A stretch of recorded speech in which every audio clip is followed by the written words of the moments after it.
Namaskar. We are going to make a start now.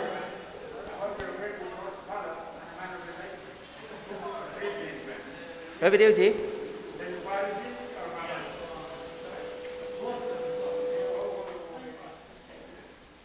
Ravidev ji.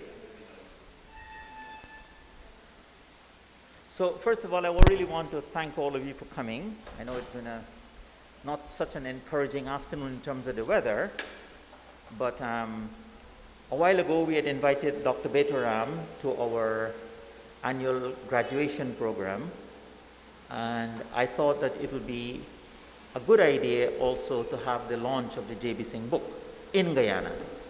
We had talked about that way back in 2019 when it was launched in New York. And I'm just going to give you a quick outline of the program, and I'm going to take a seat in the corner. Ravidev ji will introduce Betoram ji. The two of them have gone back, for a long time. They know each other very well, and I think the best person to do that introduction is Ravidev. And then Betoram ji will do his presentation, and we're suggesting that Raihan and Ravi initiate or moderate a discussion on the book, and followed by questions from the audience. We understand there are people online who are also following us, and for those who are online, you want to participate, just use the chat box to send through any comment or any question, and we'll pass this on to Raviji, Raihanji, and Betoramji. So thank you very much, all of you, once again, for braving this weather and being here with us this evening. Thanks a lot again.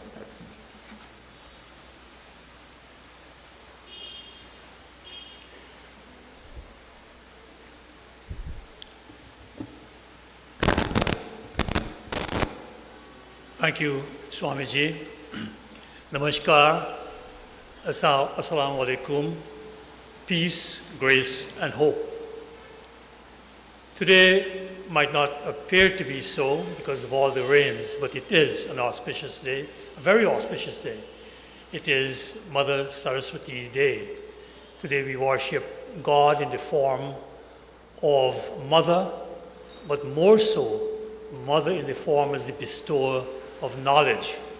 And I think it's very appropriate that on this day we'll have Dr. Ramarak talking about this nugget of knowledge that he has put together for our edification. Betoram Ramharak. Who is he? I'm supposed to be introducing him.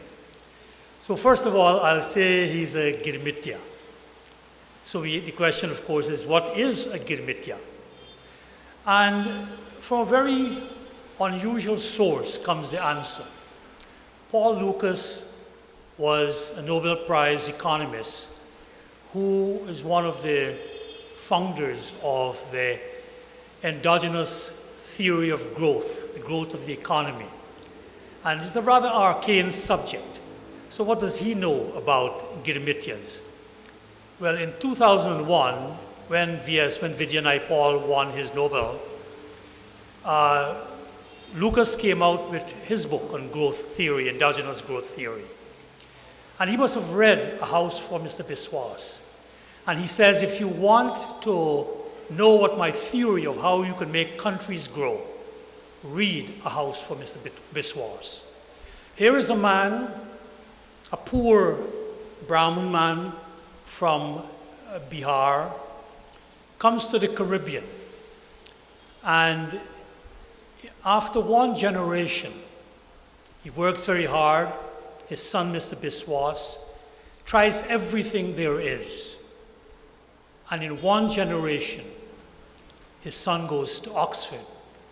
Anand is actually Vidya, who goes to Oxford, reads English. Lucas elaborates what is it about them, and he says that what it is that coming from Bharat, coming from India, they had an attitude towards work. They knew that if they work very hard, if they put all their effort into work, And if they educated themselves, educated in the largest sense of the word, to educate, to know what to do, you will succeed. And succeed they did in one generation. Beto Ram's story is like that as a Girmitya. His grandfather, his Aja, came from India, was bound for Albion, I believe. And his father, who is our Mr. Biswas, had several sons and a daughter. So in one generation, the first son gets a PhD in psychology. The second son gets a PhD in chemistry, becomes a top executive at M&M. And his third son, Beto Ram, gets his PhD from NYU in political science. Their sister, not to be outdone, becomes a nurse, but she doesn't remain a nurse in New York City. I think, and we used to tease her about it, she's one of the most aggressive person there is, and opens up a nursing care agency and becomes, I suspect, filthy rich. We don't see it as being filthy, though. Be as it may, that's the story of Beto Ram as a Girmitya. More specifically, I met Beto, he was a young man, at least a decade younger than me, but in New York City. My trajectory had gone a different way. I had gone into business, owning supermarkets and apartment buildings and that sort, even though you're working as an executive. Typical Girmitya, you got to make your money. But we ran into each other because of our concern for Guyana. The community had just settled in about the mid-1980s, and we were forming institutions that addressed both the Indians in New York City, and also our concern was back home, Guyana. It's never far away from our minds. Beto and a group, they were part of a political group, and I was another one, but we got together. And to cut a long story short, we began to agitate within New York City to the extent that we could to make change in Guyana. Hoyt would come into power in '86, and we would picket him whenever he came. We would do all these little things. But more than that, there was a decision to analyze the situation in Guyana, where Beto Ram played a critical role. You have to understand that coming from your typical Girmitya family, your first thrust is to make money. I followed that path. Beto Ram chose to do political science at NYU, one of the top universities in America. I'll never forget his mother, who lived 2 blocks from my mother and my father, his mother and father, complaining to my mother, "Mina know wa abay na ton doctor. Mina know wa abay ka na ton doctor." All these subjects he passed, he didn't become a doctor. Now, Beto, and that's what I respected him. They recognized, this new generation after me recognized, that we had been badly led. And part of why we were badly led, we were not qualified to lead. We thought that somehow you were well-intentioned and you would lead. And Beto Ram picked political science. And to, I guess, come back to our own activity, we would form a group called the Jaguar Committee for Democracy that we came back to Guyana with, and started to analyze the situation then, in the '88, '89. Later, we were to form the Rise, Organize, and Rebuild Guyana movement when we felt the PPP was going astray in not acknowledging the realities of what was going on in Guyana. And I would like to feel that we made a contribution. I will close with this note of why you need people like Beto Ram. Beto Ram, in his PhD studies, encountered the notion of a security dilemma, that people just don't act because they're bad or good, whether nations, as he studied, international relations, or among people. There are structural conditions that almost impel you to act in a certain way. And he was the one who came up with that word, ethnic security dilemma. I developed it to suit the particular conditions in Guyana, but that is what having a PhD in political science will do. And we're still grappling with that political dilemma. And I must say this government still does not understand the implications of that dilemma. Lastly, looking at the situation, Betoram, when he came back to Guyana, we all realized that as a people, the Kirimitias suffered badly because they did not know their own history. Because to a great extent, as Faulkner said, the past isn't dead, it's not even past. It's there, it lives with us.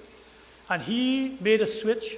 He's not a historian, he's a political scientist, to research our history through the writing of biographies. So he has written, his first effort was to bring out the opinions of the British Guyana East Indian Association. And let's remember they were all businessmen, Water Street businessmen, the big businessmen of that time. They did that, and they put out their analysis of what troubled Guyana in 1938, our first 100th anniversary of indentureship to Guyana.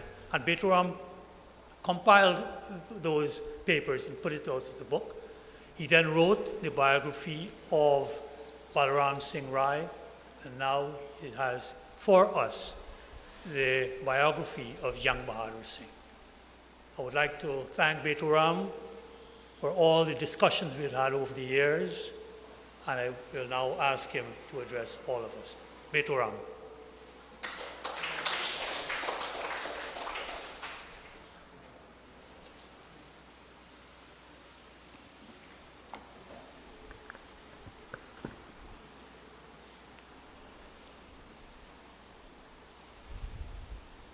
My wife keeps reminding me to keep my mask on, so I have to take that off. Namaskar, Salam Alaikum. Good afternoon to all of you here today. I do want to thank three people who were here, obviously all of you also. Mr. Dev, obviously he is sort of, I don't know if he's exaggerating my background. I'm simply a child of 7. I'm the youngest, born in number 19 village in Vorbis. So we have Mr. Dev, Raihan Shaw, and obviously Swami Aksharananda. I think these three people have made it absolutely easy for me to be here today, and I do want to thank them publicly for what they have done, and they've made things seem so very easy in Guyana in getting this thing arranged, right, this event. And I do hope and I wish they live forever. So, you know, I'm always asked by students, why do we need to study history? And my typical response is I always give them the usual mantras. Well, you know, one, you need to understand the past. And secondly, I always quote that Spanish philosopher, Santayana, who always warned people about, you know, what can happen if you forget what happened in the past. And the third thing I always say is, young man, there's an exam at the end of this course, so you do need to study. Now, if that doesn't faze anyone, the point I'm trying to make is that there is something about history for all of us, because history in itself is not just history. History is us. And the question is, if you're looking to compare where we are today, and you ask the question, where are we going? The only thing you have to judge is the past. So as a famous Girmitia from Fiji, his name is Brijlal, once said, without memories, there is no future. Without memories, there is nothing. And I think that says a lot. I was reading the newspaper today in an article by Freddie Kissoon, who we've had many discussions with in the past. And one of the points he's made is that, well, he's never heard of a person named Balaram Singh Rai, And he went on to give a number of, what he considered bias. So, but my response is, if you've never heard of him, so have a lot of people. And I'm sure many of you here, especially of young folks, have probably never heard of Jung Bahadur Singh. I mean, I've only learned about Balram Singh Rai and Jung Bahadur from reading Chetty Jagan's political biography. That's where I discovered them.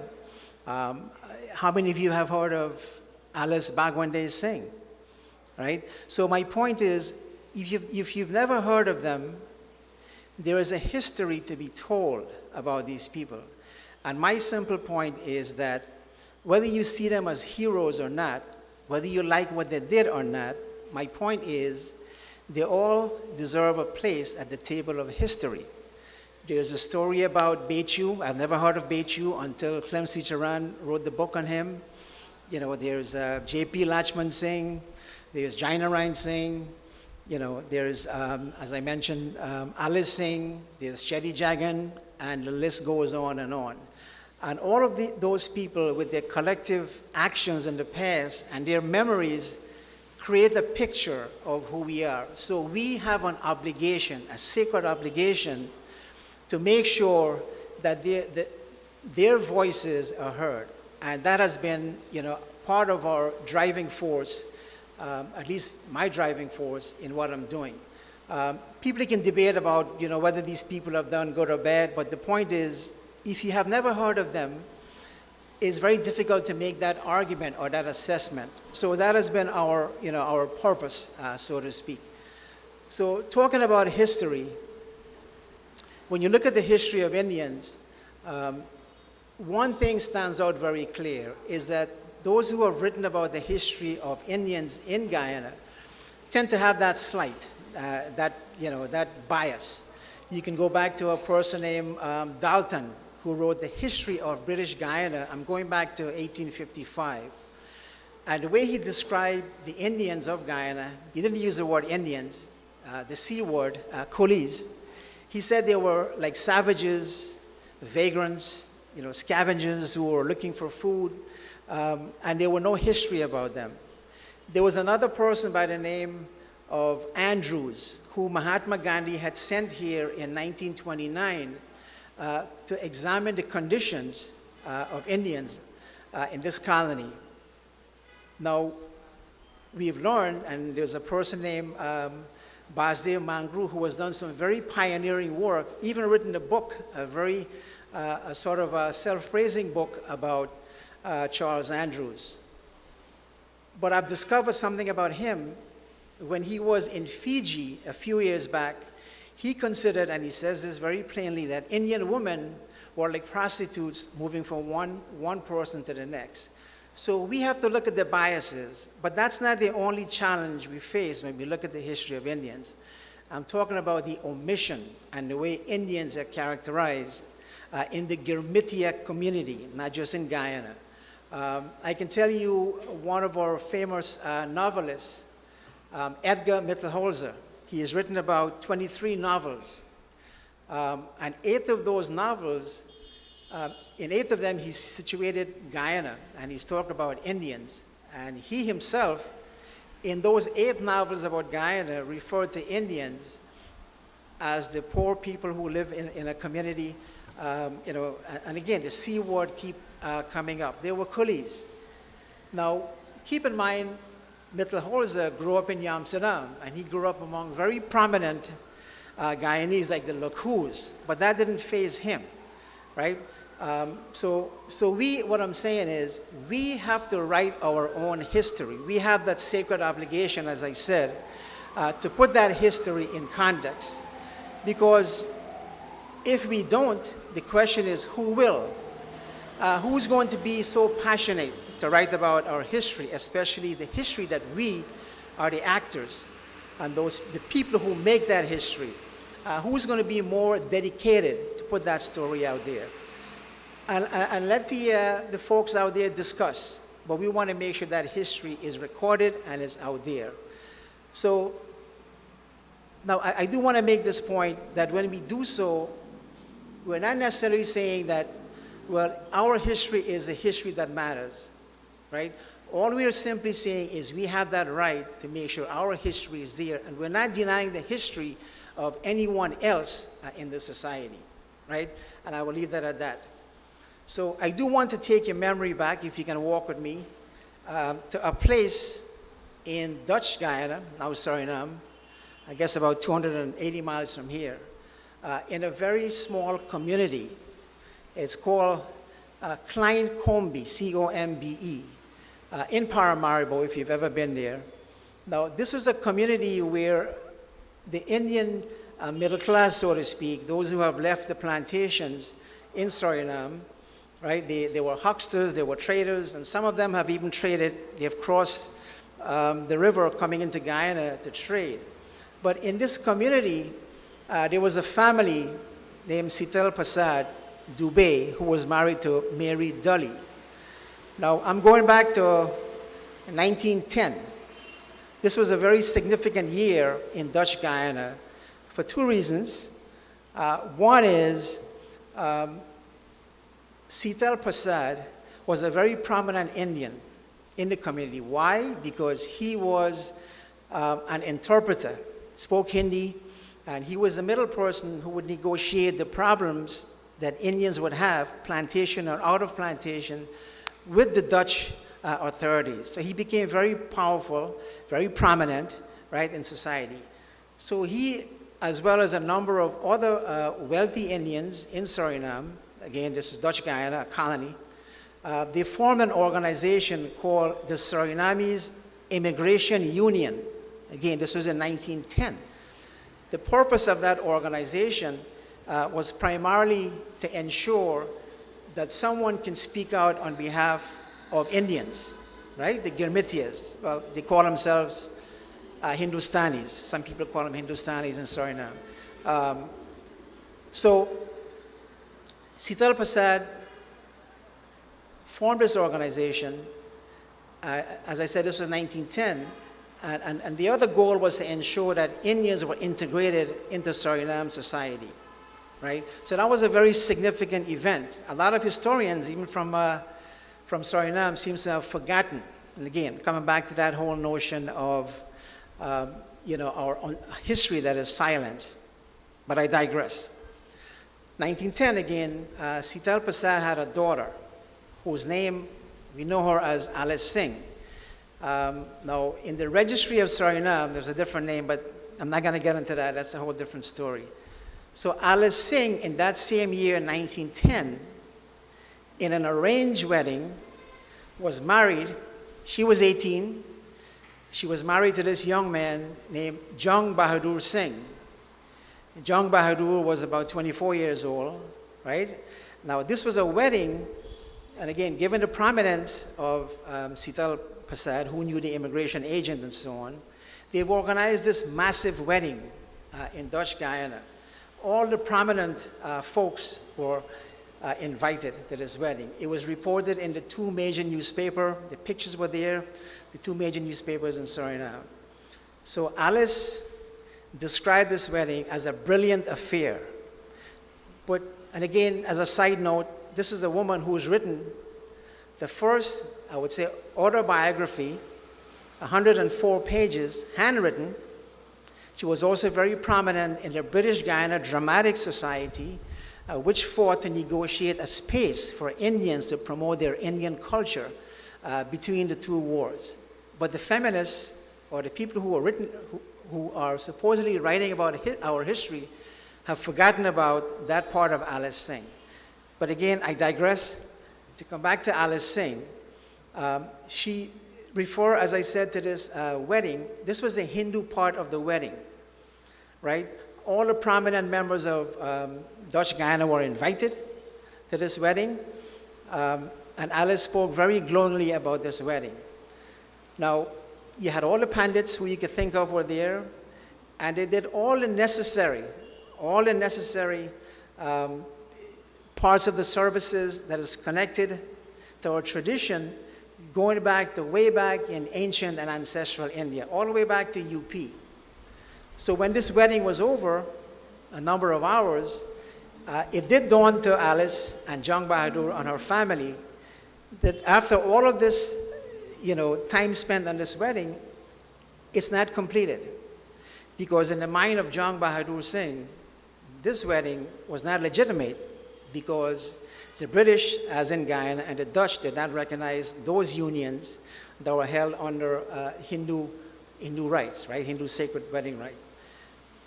So what they had to do was, well, let me just add, in the mind of Jung Bahadur, since the marriage was not legit, if they were to have kids, then those kids would be considered illegitimate, bastards, if you will, right?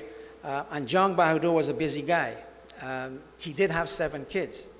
And it's amazing how he could find the time to have 7 kids, because this was a person who would travel on the ships, accompanying the Girmitias, right, back and forth, since 1902, from the time he was 16. He was mixing medicine, he was a sick nurse, he was a compounder, and ultimately he became surgeon superintendent. That's the highest position you can have on the ship. So he made 24 of those ships. That in itself is extremely, extremely remarkable in my mind, right? But one of the things Jung would eventually do is he would fight to make sure Indians would have that right, especially those Hindu and Muslim rights that were neglected by the colonials. And one of the things he would eventually struggle for, among the many things, was the right to be cremated, right? And this would happen when he died in November 6, 1956. He was cremated. I guess in death he had accomplished something, if you want to put it that way. And that funeral procession was probably one of the largest processions you would have had or seen in Guyana at that time, right? So let me go back a little bit to who this person was. If he was to be among us here today,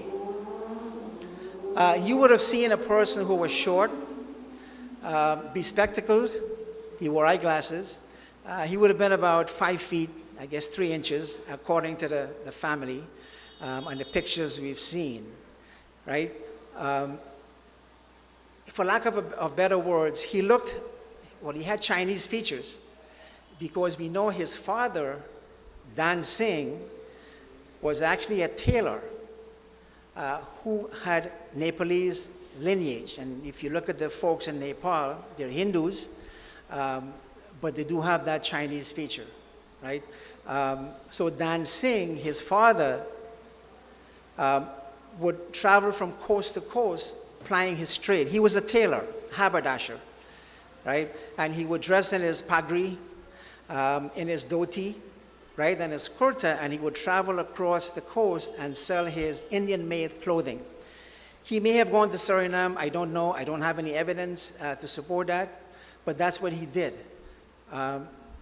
So Jung Bahadur was given the name by his father because his father was impressed by a Rajput, who we may call a Chatri. I understand there's a Chatri here in Guyana also. So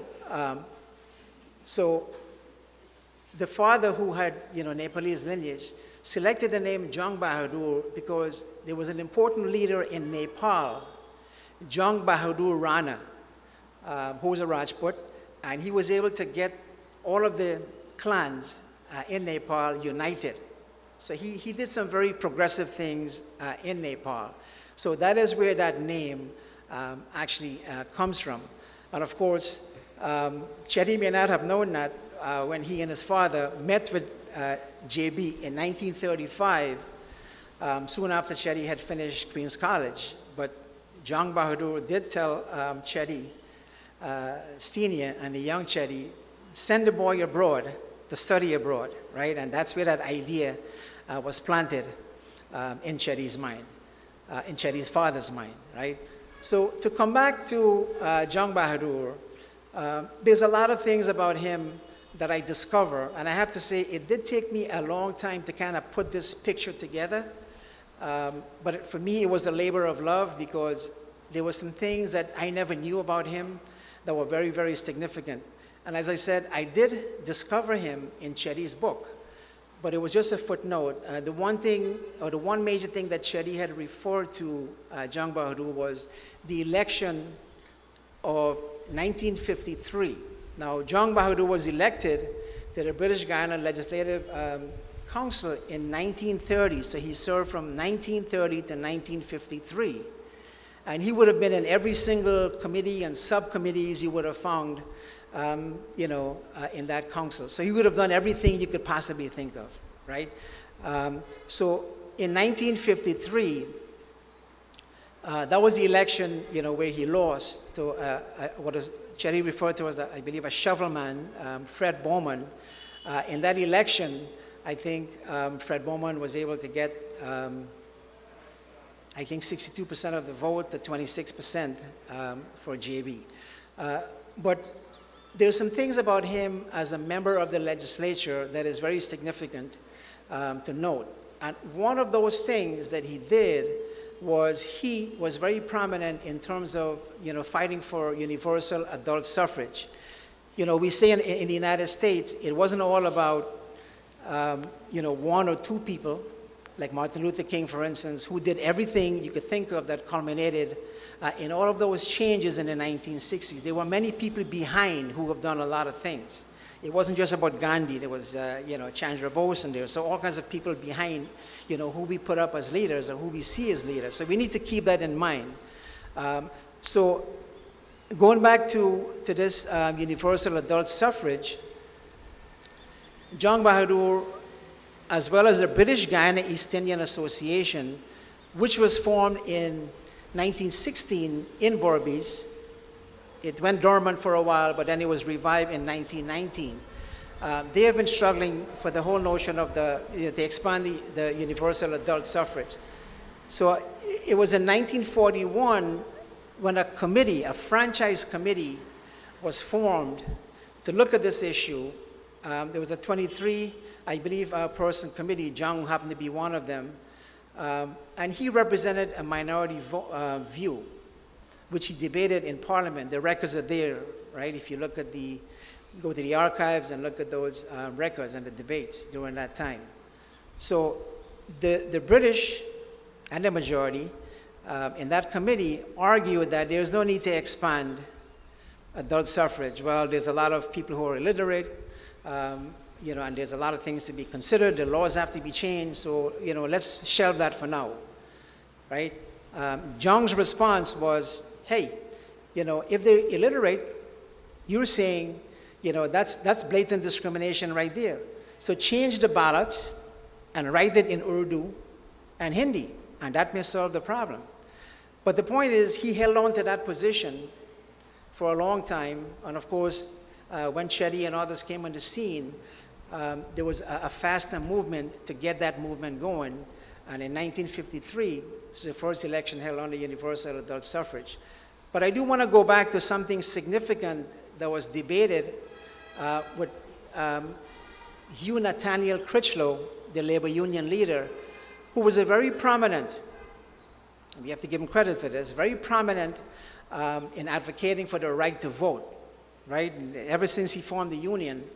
But when this discussion came up about extending the franchise to women, Critchlow made an about face, because it would mean that if you're extending this franchise to Indians who were becoming the majority by 1911, right? Indians were the majority in Guyana, but it was just a handful of people who had that right to vote because of property restrictions and language and so on. So Critchlow now switched his position and said, well, we can't do that, right? And he gave his own reason why. But the point I'm trying to make is that here's a position that was taken by a person for so many years, and now you're going back on your word because you want to deny the right to Indians to vote. So that was a significant event at that level, right? And you don't have to take my words for this. This has all been documented, it's been reported, and so on. So I just want to lay that out there. The other thing that I want to share with you about Jung Bahadur is his whole notion of being a ship doctor. As I said, that's an important aspect of his life, right? Which is not very well documented. Like I said, he first was on the ship, I believe in 1902. He was 16. The last ship he was on was in 1949. It was called the SS Unkozi, right? It's important to note what a ship doctor actually does on the ship. Now, when the first two ships came here, we have an inkling as to what happens, or what a ship doctor does. The SS Hesperus, which came here in 1838, had a doctor, a very young doctor by the name of Theophilus Richmond. He was very young, 23, but I believe he died of yellow fever after the ship had landed in Guyana. But from his diaries, we know a tremendous amount of what a ship doctor would do. In fact, if there's a major outbreak of a disease on board, then the ship doctor, the surgeon superintendent, assumed tremendous power. And he can actually dictate to the captain because you're concerned about, obviously health issues on board. And by the way, when the Gurmitias would die on those ships, and many of them did on some ships, all they would have to do, or all that they did was they took your feet, tie it to a sandbag, and just shove you overboard. And that was the end of that, because obviously you couldn't keep those bodies on board. So there's a history there, which we need to recognize. But to stay focused on this whole notion of being a ship doctor, the thing about being a ship doctor, according to Richmond, was that anytime there's an event on the ship, the captain would have to consult with the ship doctor, whether it's major or minor, but anything that has to do with sickness, right? So he spent almost 50 years accompanying Indians back and forth, not just from India to Guyana, but from Guyana to different parts of the world, wherever those Gurmitias were going. And as I said, that is a very, very tremendous achievement and accomplishment. He never really kept a diary, as far as I know, about specific events that he would have had to deal with on the ships. But I guess our imagination, can be informed by what Richmond has written about the plight of those passenger ships who got sick. Now remember, this was a journey that lasted, at least initially, in those old-fashioned ships. Sometimes you would have to spend 3 months at a minimum, sometimes more, on those ships. Obviously, the time you would spend on the ship would be lessened as the British began to build better ships, right? So that's one aspect of his life that is very significant. So let me talk a little bit about some other things that he did, some little bits of pieces, that will, in a sense, give you a sense of who Jung Bahadur was. One of the things he did in Parliament, that he somehow made an agreement with Chetty, and this is also recorded in a book written by Mohan Ragbir. They used to have a lot of discussion, right, a lot of debates about policy and how the country should be run, about independence, when it should be given, and so on. And one of the agreement they made between the two of them was that they will not criticize each other publicly, right? So the one criticism that I've seen was, as we get closer to 1953, remember these two gentlemen, were interacting. Well, we can't say 1935 because Chetty was a young man then, but certainly when he came back in the late 1940s. So they made that arrangement, but Jung began to point out to Chetty, that, hey, you have some radical ideas and we need to be very cautious about that. And I think the one time that he did make that criticism of Chetty publicly in Parliament was when he warned him against, moving against capitalism, being very radical and pushing this communist line. So I just want to leave you with that. There was some kind of disagreement there with that. But he did hold his voice for a long period of time. Now, I'm not saying he was perfect, and none of us are perfect. Well, maybe except Swamiji. But there's one thing about him, that if it can demonstrate his imperfection, was his central belief initially that as a sort of an elite, as a Hindu person, he felt that the role of woman should be more confined to being in the home. There was this whole debate with something called the Sweetenham Circular, and the whole debate surrounded the whole issue of women being educated in the schools. And going back to tradition, you have to understand, most Indians did not want to send their kids to public schools, right? The schools were Christian-oriented. They felt that the kids would be converted, whatever reason, right? But especially women.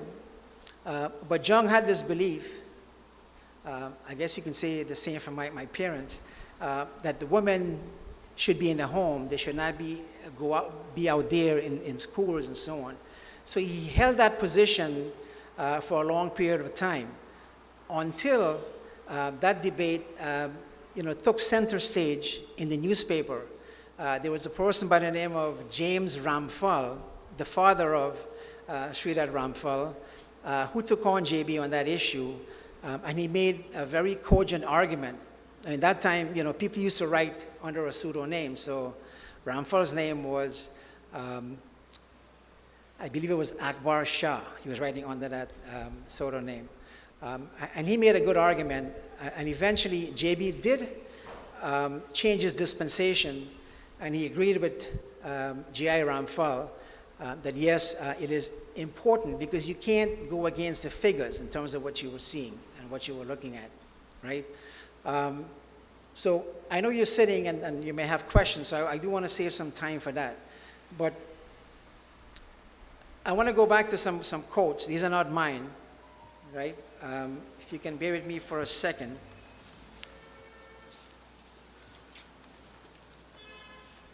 So in 1939, one of the ships that JB was on had just returned. It was called the SS Ganges. And he made a presentation, and the entire presentation was carried in the Daily Chronicle. Actually, it wasn't the Daily Chronicle, it was the Daily Argosy, March 30, 1939. And he was so impressed with India that this is what he said. He spent a lot of time in Calcutta, and he was very forward in his thinking in terms of looking at the development that was taking place there. He talked about the cotton industry and the modern train system that he was looking at and that he rode on, and so on. So his views of India, these are his words: the inherent beauty of her cities and landscapes, the lovely and impressive relics of her past grandeur, the picturesque and the heterogeneous people. These and many other facets of Indian life and character combine to make a visit to the land of Hinduism one of life's most interesting experiences. There was a young man who became a doctor who knew JB very well. His name is Aziz Bacchus. He taught at the Milwaukee County Hospital. And on the occasion of JB's passing, he had written a letter to the family, which the family had shared to me. And I'm just going to pull out a line in that letter. Basically, it reads, in his lifetime, J.B. Singh had become a legend. To the Indian community, this man was the rejuvenator of that necessary national pride and dignity, right? Now, I know J.B., if he was here today, he would tell you that he's a big fan of history. He appreciated history, he loved history. And if you actually look at his 1953 manifesto, and if you read it carefully, you could see he took pains to let his constituency, which was Demerara/Essequibo at that time, because somehow I think in his mind he knew his political career was coming to an end. But he took pains in his manifesto to remind his constituency member, and which was a sort of a multi-ethnic constituency, that here's a list of all the things that I have done. He talked about cremation. One of the things that he mentioned is the fact that he was the founder of the Guyana Nurses Association in 1928, which still exists today, right? So he did take a lot of, he took a lot of memories and put that in terms of his achievements in that manifesto. And I think if he was here today to show his appreciation for history, he would have appreciated a quote by George Orwell, who said, the most effective way to destroy people is to deny and obliterate their own understanding of their history. So I will end with that, but I do have a PowerPoint, which I want to share with you. You know, as someone who has taught history to young kids, one of the things we try to do as best as we can is to try to make history come alive. Well, you know, who is this person you're talking about? You know, he died in 56. That's a heck of a long time ago. Well, is there a video of him? Is there a picture? Something we can look at? So I try to put together a few things. I don't want to sound like a salesperson, but there's more in the book. And incidentally, if you purchase the book, the donation goes to Swami's school, right? So if I may, I'd like to share with you some of the information on the slides. So let's go to the, all right. I would have to, can you hear me if I speak from here? My wife says I have a loud voice, so. All right. Just as a reminder, you know, we have 20%, people tell us, of the Caribbean. 20% is a lot. You think of the number we have. So therefore, we need that voice. We have to have that voice. And people tend to, you know, to silence that voice. As I said, we need to silence that voice. If, you know, with 20% here, we have 240,000 people who came, you know, crossing 11,000 miles of water. You know, in over 500 voyages back and forth, those people have a history, right? And we need to tell that history. All right. Next one.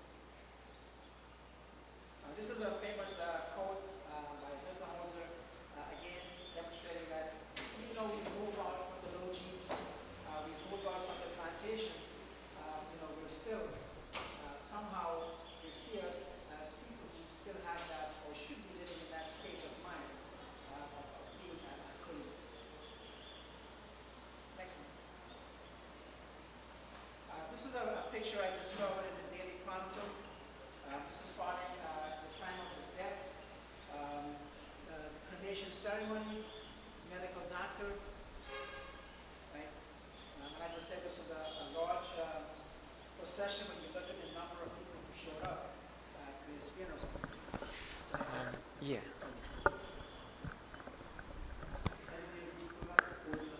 All right. Thank you. Again, I have to thank Swami. When I came in here, it looked like an army of saffron people trying to get this thing together. They did tremendous work, and I do want to also publicly thank them. All right, so if we can go on to the next one. All right, this was the wedding reception, 1910, right? This took place in Suriname, British Guyana. I'm sorry, Dutch Guyana. Alice Singh, you know, who, as I said, is an icon in her own right, and her story needs to be told, and it's something I'm actually working on at this point. Hopefully I can get that out by the end of the year. All right, next one. He became a medical doctor in 1919. He was in the place where most Guyanese would actually go to study, the University of Edinburgh. That's where he went. I mentioned Dr. Richmond. Dr. Richmond was also a student at Edinburgh. You know, and one of the things I do have to also point out is JB was very grounded in his cultural and Hindu background. The Sanatan Dharma Mahasabha was a brainchild of his. He founded that organization, right? And I think that religious cultural background defined who he was or who he became in his lifetime. And I think that was a tremendous, you know, turning point in his life, especially understanding, you know, who he was. And as a young person, when Dan Singh, his father, was out plying his trade, JB would accompany his mother, to all kinds of different pujas, and he was a popular, what they call a tan singer. It's a tradition that's dying out in Guyana, where the harmonium was especially used as one of the instruments. But like the typical youngster, he was a stick fighter. At that time, cricket was becoming a thing. So he played cricket. So between 1914 and 1919, he studied at the University of Edinburgh, became a doctor. When he came back to Guyana, he worked with the Guyana Medical Organization. He was stationed in Lenora. And I think that profession, intermingling with the people in that area, also helped to develop this notion of what we call doctor politics. Indians like to, if you're a doctor, well, you're like a movie star. So they want to touch you and whatever. So he developed that relationship with members of that constituency, and those were the people he decided to represent when he entered Parliament in 1930. All right, next one. All right, and here he is grounding with some of the members, of the community. There may have been members of the British Guyana East Indian Association. By the way, he was elected 7 times as a member of the British Guyana East Indian Association, and they were also in the forefront of looking out for the interests of Indians in Guyana. The 1938 centenary celebration was a major event, really organized by the British Guyana East Indian Association. Right? You see him here with members of his constituency, I guess. All right, next one. I did point out that this was a significant year, 1911, where the population was changing. This sort of Indian consciousness was developing, especially among the Christian Indians. We're talking about the Rahomans, the Lakus, and so on. And then the laws were changed in the 1920s that allowed for people like JB to get elected in 1930. So that was a significant development in Guyana's history. All right, next one. All right, as much as I could find, looking at Dwarkanath's, seminal study, The History of Indians in Guyana, these were some of the ships that he was actually on. We're going back, when he was just 16 in 1902, right? As a ship surgeon superintendent, these were the 4 that stands out. And imagine if you have 1,000 people, if anything goes wrong on those ships, that's a tremendous responsibility held by the ship doctor, right? There may have been others, obviously, but those are the ones that I could find from these previous studies that were done. All right, next one. Like I said, the British Guyana East Indian Association, we can compare that to Sital Prasad's organization that he formed in 1910, the Suriname Immigration Union. Very similar in terms of goals and what they were trying to accomplish, right? JB, as I said, was elected 7 times to this organization, which was the premier organization that represented the interests of Indians. And like I said, culminating in the event in 1938, marking the centenary celebration of Indians into this colony. All right, next one. Members of the British Guyana East Indian Association, I believe they had met at this point. This may have been 47, but I think they were looking at India becoming independent or India's independence, marking this occasion. Chetty, in his book, did say he had a stint, a very short stint with the British Guyana East Indian Association. Jainarayan Singh would be here, Chetty. Maybe JB must have told Chetty to put on the Nehru hat, if you want to call it that. All right, so a historic figure, because I don't think there are many pictures like these, and again, this was given or shared with me from the family. All right, next one. He did have a lot of medals in his lifetime. So people call him all kinds of names. As I said, his father gave him a name. Vikram, Sri Manji. And again, a lot of this has to do with his interaction with Indians and what he has done for the poor throughout his lifetime. His father did actually name him Dinanath in reference, what he would have done in the future for poor people. But he had a lot of medals. I don't have any, but that's a heck of a lot medal. All right. 1952, Sanatan Dharma Mahasabha meeting with Hindus who came, and like I said, he formed the Sanatan Dharma Mahasabha, so that was an important event in his lifetime, and they were meeting back and forth. Now, he was very religious, as I said. In his home, hung the picture of Rabindranath Tagore prominently on their wall. Anytime they have a meeting, British Guyana East Indian Association meeting, they would recite the national anthem of India, which was written in 1911, 5 stanzas, by Rabindranath Tagore. Right? So that shows his connection, his deep connection with India also. All right. This may have been in 1947, I believe it is. He's right here. I don't know if you can see Cherry, but Cherry was there. So this would have been, I guess, after the 47 election. Lakou, Cherry was here. Of course, if you notice, there's no woman in that picture. So Cherry would change that whole decorum, upset it, turn it upside down, for the good, right, of Guyana, because of his, his pro-working class, language and so on. So that's, again, another historic picture. All right, next one. The same picture I have with his face on the cover. After the election of 53 was held, I believe, in April. So he did have a stroke, and he also had eye surgery, so he would walk with a cane. So that would be and him attending the coronation of Queen Elizabeth in 1953. All right. A lot of grandkids, right? And they're here. All right, next one.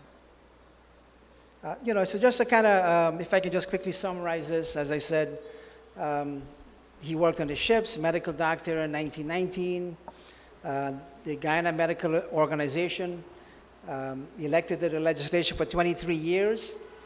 He was the first Hindu elected to the Legislative Council.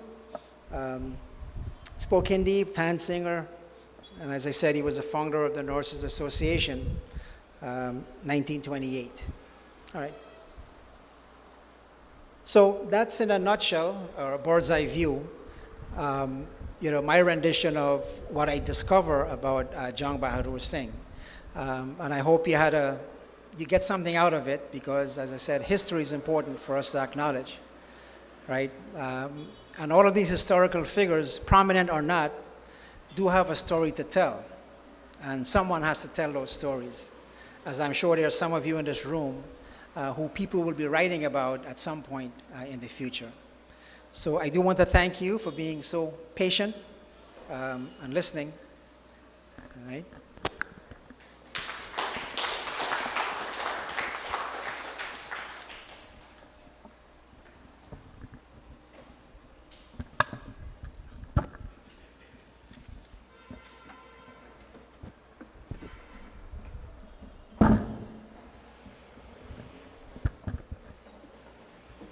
Thanks a lot. I just want to take 1 minute to acknowledge, and which I am sorry I didn't do before.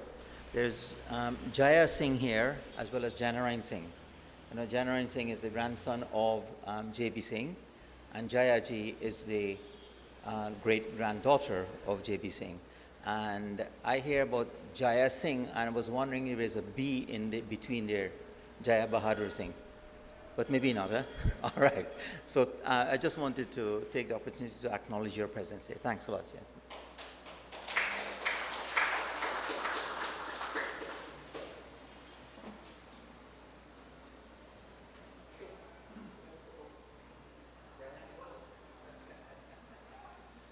All right, well, if there's anyone who has questions, just will be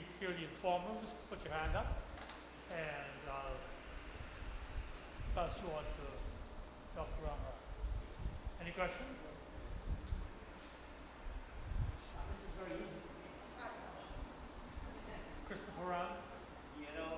Before I ask my question, you said Beto shows political science as opposed to pursuing money. It might have slipped you that in politics is probably one of the easiest ways to make money. Give now a project. That's only if you buy 10 of the books. But I wanted to ask you, and thank you very much. It's really interesting. Chris, do you mind putting your mask down? Is it okay?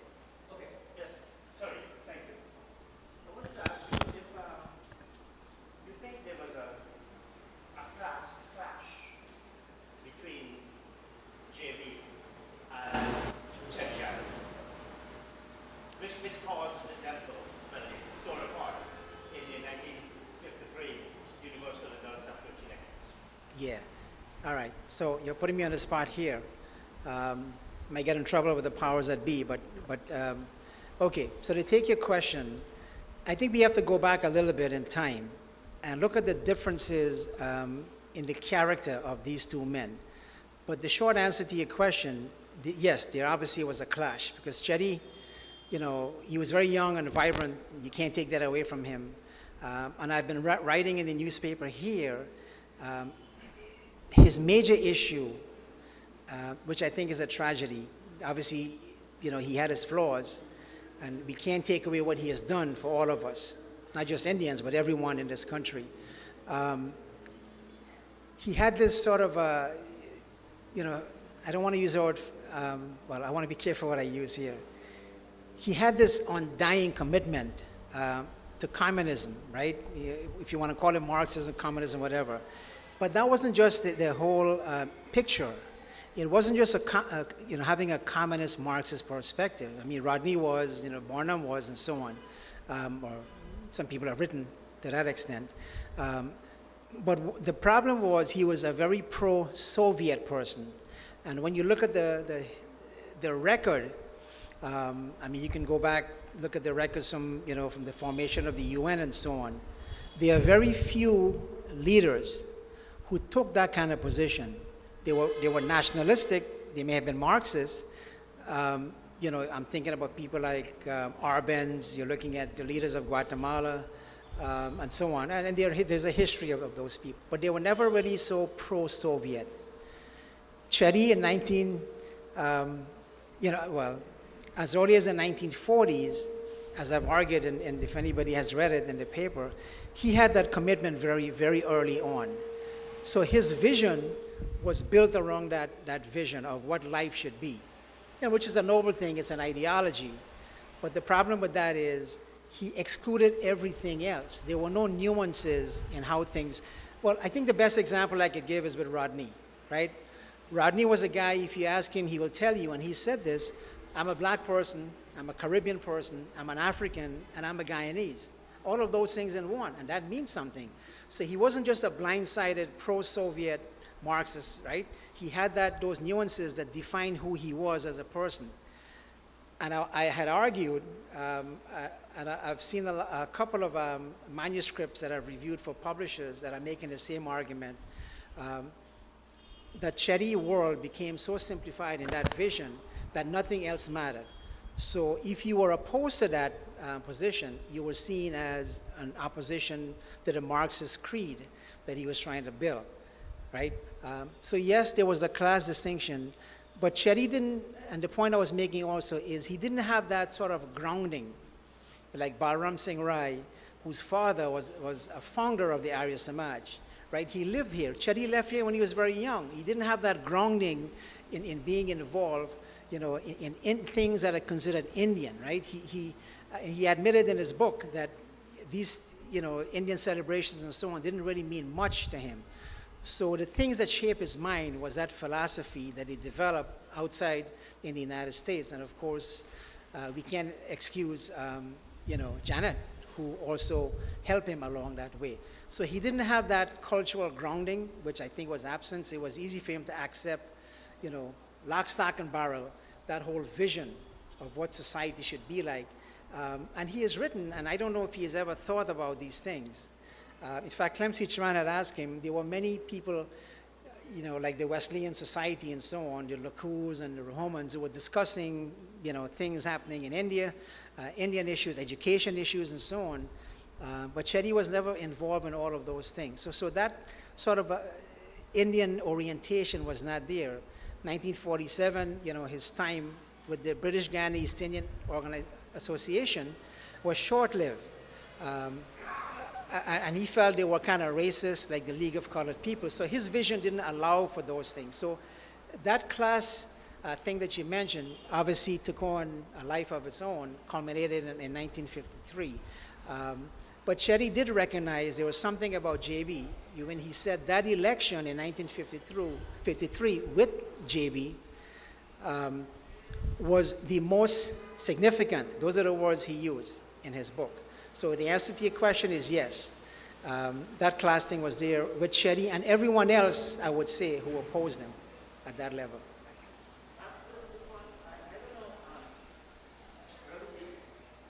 Did you mean class in terms of a Marxist class system, or did you mean like the traditional class? I didn't mean it ideologically, I was So you meant like the upper class? Yes, that's right. All right. So the answer would still be yes, right? Obviously, JB was from a different class. Chetty grew up in the plantation. And Marxism gives you a sort of a philosophy that if you are seen as part of that middle class or upper class, that's a problem because you represent an alternative perspective that doesn't coincide with the vision he was building. And certainly, JB came from that, as I said, that orientation. And they were very prominent in Georgetown. The family, his wife was also wealthy, coming from, not super wealthy, but, they come from that class. So obviously the class thing was there, whether it's Marxist from a Marxist perspective or the idea of a person who have wealth. So yes, that was there. Yeah. Dr. Bahadur, in this book, The Western Trial, Chetty Jagan spent one paragraph gloating about him feeling Fred Bowman, a semi-literate showman, against Dr. Bahadur Singh in the 1953 elections. Do you think Dr. Jagan deliberately feeling a showman against a man like Dr. Bahadur Singh not to humiliate him?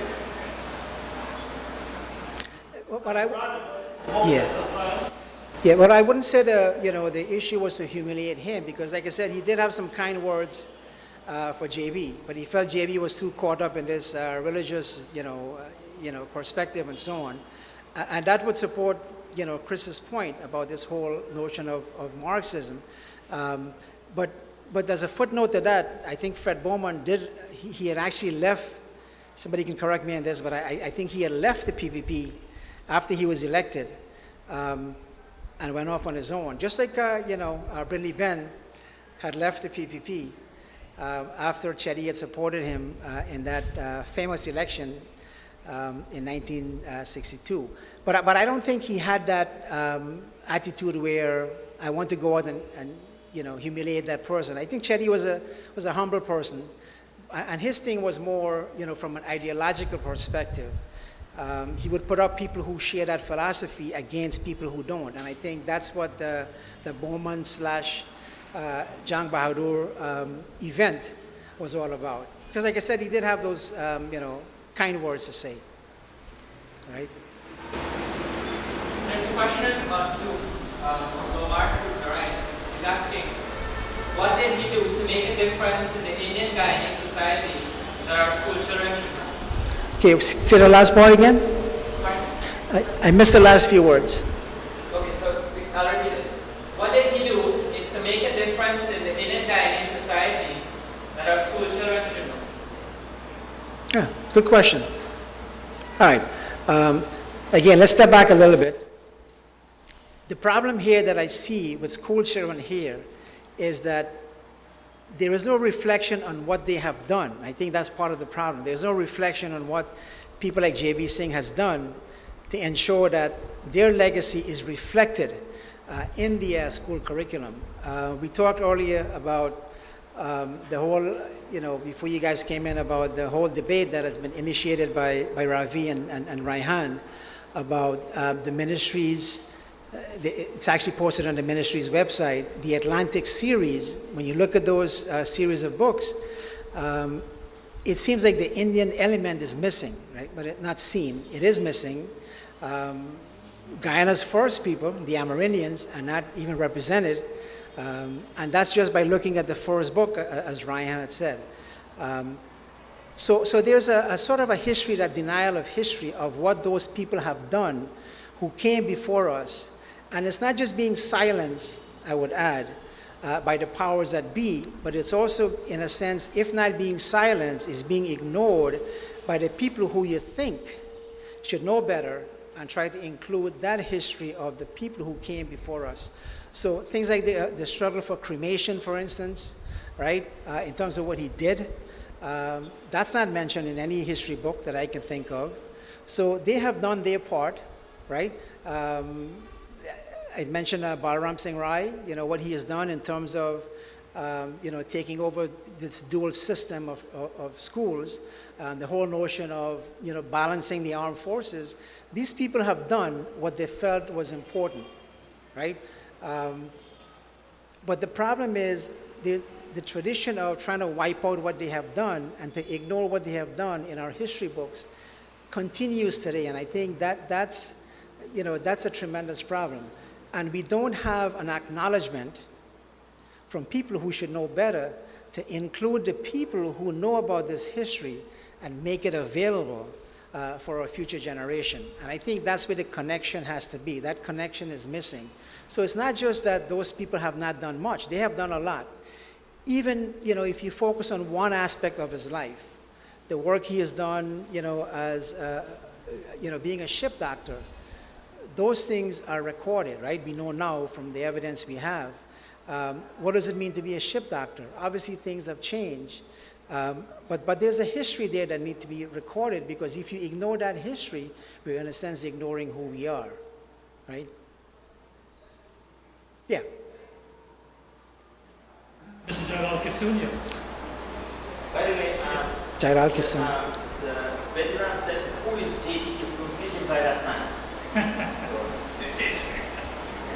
I wish to say this. I want to congratulate you for the research you have made so late in our life, that you are still presenting for our benefit and those who are interested in our heritage have focus that this man here was seeking to preserve and give continuity to our heritage. Thank you. I'm proud to say that as far as I'm aware, he and my grandmother, Jagde Oza, were classmates in the West Coast of Canada. My grandmother went to 6th standard, and that shocked the Chief Justice of Guyana. The Chief Justice of Guyana, when she went to sign transport, to sign it of her children. Madam, you're not putting an X? He said, no, Judge, I need to read the rest. And then start to say, most of the Indian women do not sign. The tragedy, my grandmother and parents remain eternal friends of Dr. J.B. Singh. A grave misfortune of Dr. J.B. Singh was he lived in Namaha Street. The house was designated a heritage property Yes, by the government of Guyana. absolutely. And very sadly, Yeah. his grandson thought it fit to put it on the market and dispose of it. Yeah, and that's a That house, every month, a kata was held and discussion on philosophy.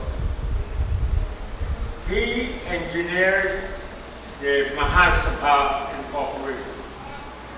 Every Sunday, he and Ramsuru of the Ramsuru Dharamshala, they find themselves in every district.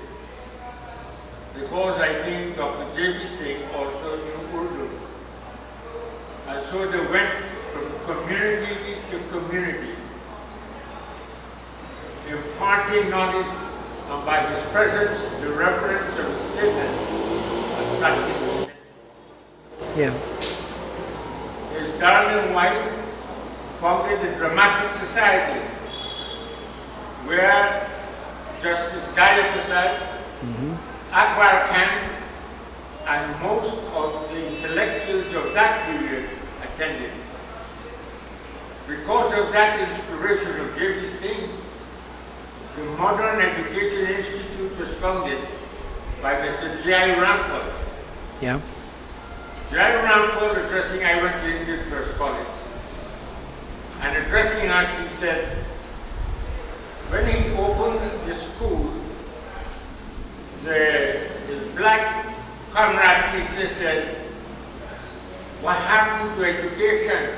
Police told the teacher. That is to inject the prejudice, inherent, prevailing, and genetic, which economic satisfaction can never cure. Let that be clear. Let that be understood clearly here. Dr. Jagan, Hari Prasad of Prasad Nagar, made schools to teach Hindi, Lusignan, Nampra, Twanpur, all village. Dr. Jagan said, boycott. The country must know one language because that will integrate the society and break down the class system. So I do not know if that has been broken down. Dr. Jagan is not here. Communism is not here. Tomorrow is here. Brindaban is gone. So what we have to understand and what we have to cherish, unless our friends here who are Indians do not focus on their heritage, he sought to preserve it. He sought to advance it. You know what he told me? My grandmother? Hector Marad is a lawyer in Canada. Although he was a parliamentarian, he had to bribe the head of a department for Hector Marad, who had advanced in academic to be employed in the public service. That, and at that time, I'm not giving a speech, at that time, they did not have public service commission. The head of department. So I want to thank you for the opportunity. Yeah. Well, thank you. So the thing is, you see, you have a very historical mind, and I think, like I said, we have the obligation to put that history down. So even if we may not, these people may not have done anything significant, right? Let's put that on the side for now. The point is, they have gone through a struggle, and they have done so many things that make life better for us. We owe it to them to make sure that they have a place in our national consciousness and be a part of our history, right? So I thank you for that, and I think that's. My friend was talking of the struggle man. Dr. J.B. Singh told my grandmother in my little brother, he did not mind an Indian was put there or an enlightened person of another race. But to put a shovel man there is an insult to him and the Indian community. What Dr. Jagan did, every constituency that he kept his election campaign, we shall take the homes of the bourgeoisie, comrade, and give you to the proletariat, the sugar worker. With that he consolidated. Poor people believe in what he says. He would take away homes and give it to them. Never, he could take away the sugar industry. Yeah, you see, and just to add, I think, when. Yeah, and I think, what we have to understand, and I do want to be very clear about this, is that we can't ignore, what other people have been doing in terms of defining who we are. I think it's a greater tragedy, much greater tragedy, when the people who share the same history with us, who are part of us, who make that history with us, in a sense, either ignore that history or deny us the opportunity to ensure that that history stays alive. And I think therein lies the point that if I can say so, that's the point you're making. Yeah. Ms. Shaw? So just continue the thought. Should we, since we are in a situation, where coming back to the Atlantic readers and whatnot, that the history does not be recognized, should we take a proactive stand on that and do something to fill that gap so that our children Yeah. learn their history? Yeah, I mean, if we didn't know much about J.B. Singh, right, we wouldn't have this discussion. You wouldn't be here today. And sometimes you have to be a little challenging in history to create or say something, that causes people to stop. If it gets them upset, hopefully that will be something in their head to tell them, okay, let's think about this. Now, in regards to the Atlantic reader that you're talking about, and I would say that this is a tribute to both of you, Ravi and yourself, if that situation wasn't pointed out in the media, then it would have just gone on. Yeah, it would have just, people would have sent their kids, they go through elementary school. And like I said, the intention is good if you're promoting literacy, which is fine. But you're trying to build a society, and here's the thing. Yes, this is one Guyana. We're one people, one nation, one destiny. But I think a better motto would be unity in diversity. There's nothing wrong with that. You can have one Guyana. You're promoting everyone, moving everyone along. But we all come from different perspective, different religious background, different history. And those things have to be recognized. The Atlantic Readers doesn't recognize that. So question is, how do you deal with that? I'm an old fogey,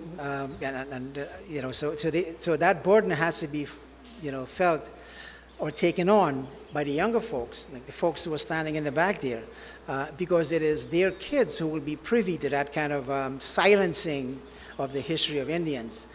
So my suggestion is, we can only make it available, point out the fallacy, and hopefully you will have younger folks who have a stake in this society, who have a stake in the education system in this country, to make sure that those things are changed, right, and transformed.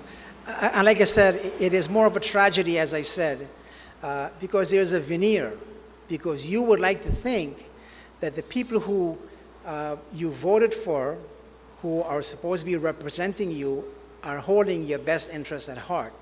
And when you do point out the problem, like the Atlantic Reader series, you get that look upon you that says, hey, you're just making trouble, right? So you come under attack. So I think it's a harder struggle when you try to correct those things, especially when it's being done by folks who you think should know better, right? The Minister of Education, all of you know who it is. The Minister of Culture, you know who it is. So the hope and the struggle, I guess, is to ensure that those people can understand the problem that exists. And hopefully, if they can't fix it, then they should have other people, with the kind of competence that we know people out there have, who could fix it. And I hope you all know what we're talking about, the Atlantic series, the Atlantic Reader series, right? We were talking about this earlier. When you look at the first few pages, and you look at, who's putting this together, what shocked me was the fact that these were educators, right, who were part and parcel of putting this together. So you would think they knew better, right? But then you have to wonder now, if these are retired educators in this society, what the heck were they teaching our kids when they were in the school system? And that's something you have to think about.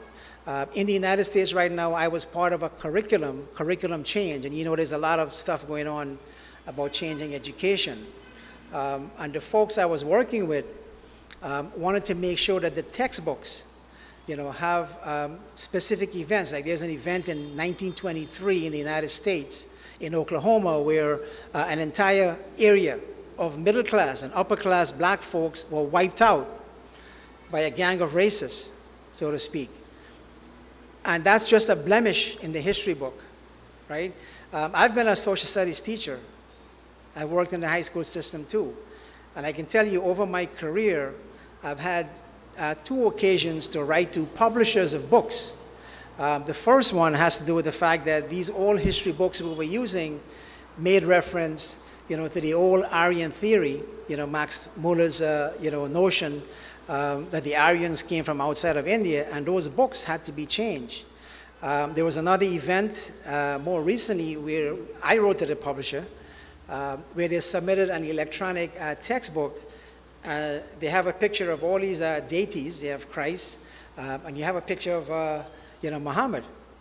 And in that school that I work, you do have Muslim kids. They would be concerned that you would have a picture of Muhammad, right? And they did raise that issue. So we wrote to the publisher, the teachers were made aware of it, and the problem was solved. I don't see that happening here easily, right? People tend to change when you bring pressure to bear, but that is a tremendous burden, and I know it's easy for me to say that because I'm not here in the trenches with you, right? I can only point it out, but those of you who are here, it's a tremendous struggle. But I think it's a necessary struggle that has to be done, and you have to take that on, especially if you understand that this is about our history. This is about defining who we are and leaving a legacy for our future generation. Just, Just 1 minute, please.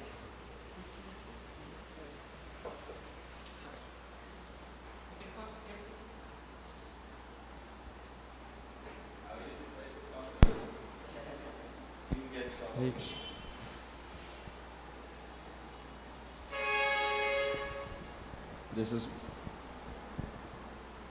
Good afternoon. Good afternoon, Mr. Rambarak. Amazing. Thank you very much, and thank you for your time. I became curious this afternoon. Why after 65 years? I can imagine it would have been a journey for you unending. But I think for all of us, those of you who are joining us virtually and those that may read the book as history unfold, after 65 years, we are coming to know this. As I said, why after 65 years? That I became curious, what interests? How come, you developed this kind of enthusiasm or interest in this direction to present such an history, such a rich legacy or history. And I'm saying this on this day because if you look at the history, today Prime Minister Narendra Modi inaugurates one of the world's largest sitting statue of one of our 1,000-year saint, Ramanuja Acharya. That's world news today. So that's in our history.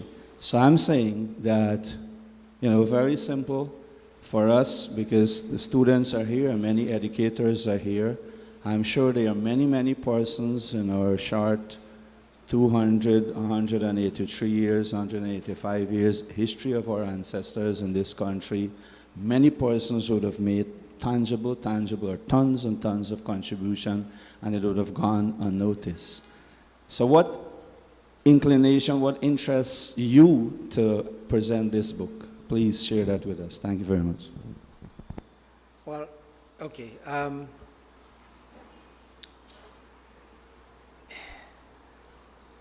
It takes time to write a book, right?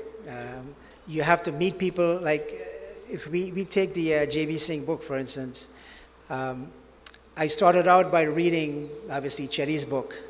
But I was very curious about the fact that JB, was mentioned as a footnote, and I don't know anything about him. My parents never spoke about him. I think Rai may have been mentioned. But then, at a personal level, trying to put all that information together while you're going to school, while you're trying to raise a family, it takes time, right? I don't have access to the archive here. So it does take a lot of time to put that together. I do have a burning desire, to do as much history as we can. I have, some famous names you might know: Jainarayan Singh, J.P. Lachman Singh. I mentioned Alice Singh. These are people who, have a history. There's a voice there that's lost. We don't want them to be lost in a footnote. And I'm trying to race, I guess, against time to do as much as I can, but I'm just one person. If you have a government that is very sympathetic to the history of all people in this country, they can find funding, they can find time, they can hire people to make sure that becomes a very easy task to accomplish, right? So for me personally, it took a lot of time and effort to put that together, and I'm not here, I'm out there.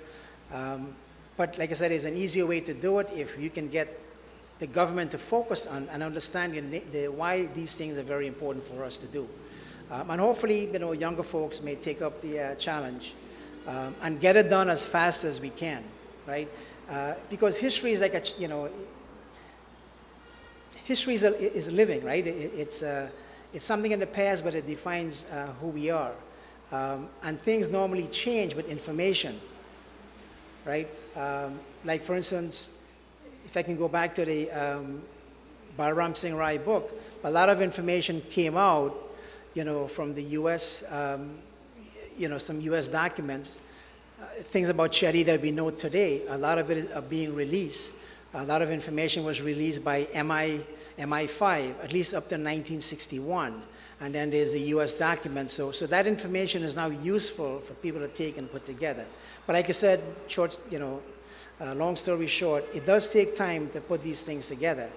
But there's a much easier way to get it done, right? If you can get the resources and people to focus on that. Thank you.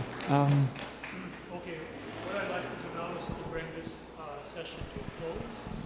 And I'm sure some of you may want to actually mingle, talk to each other, discuss, meet Dr. Bahadur in person. So it's not that the function is closed, but this part of it, we're going to pull a curtain over. Okay, so I'd like to thank all of you, and I'd like to call Swamiji. Do that technician you can scroll the PowerPoint so people can take pictures during the interaction afterwards. Very good. So there's a young man that get Yeah, pictures, so people the get pictures in the book. Swamiji? Malcolm, we can share the PowerPoint, the entire presentation with you on flash drive, right? So we'll give you that, and anybody else who wants it, we'll be happy to share a copy of the PowerPoint presentation. Good, sure.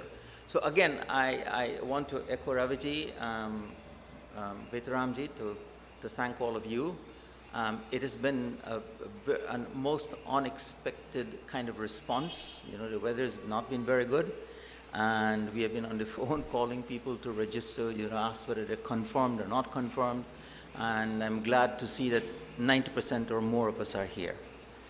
All of us have our view on what Betaramji has done. I have my point of view also. It's not time, we don't have the time to speak on that. But the significance of what he has done cannot be underestimated whatsoever, right? Because an entire history can be wiped out and has been wiped out.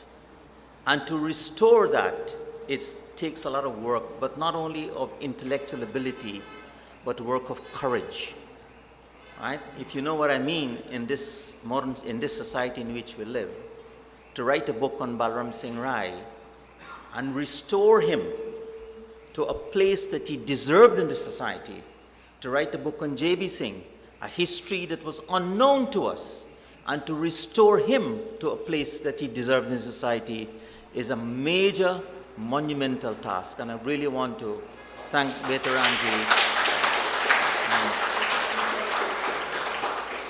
and all of you. We would like to express our sincere gratitude to our friend Joe for making this venue available to us. When looking for a venue, I told Raihan, I shared with her my despair that we don't have a community hall anywhere near in Georgetown. where we can meet occasionally. So if any of you know, she made some suggestions, there are some other suggestions of a place where we can meet occasionally and have events like this in the city. That will be very nice.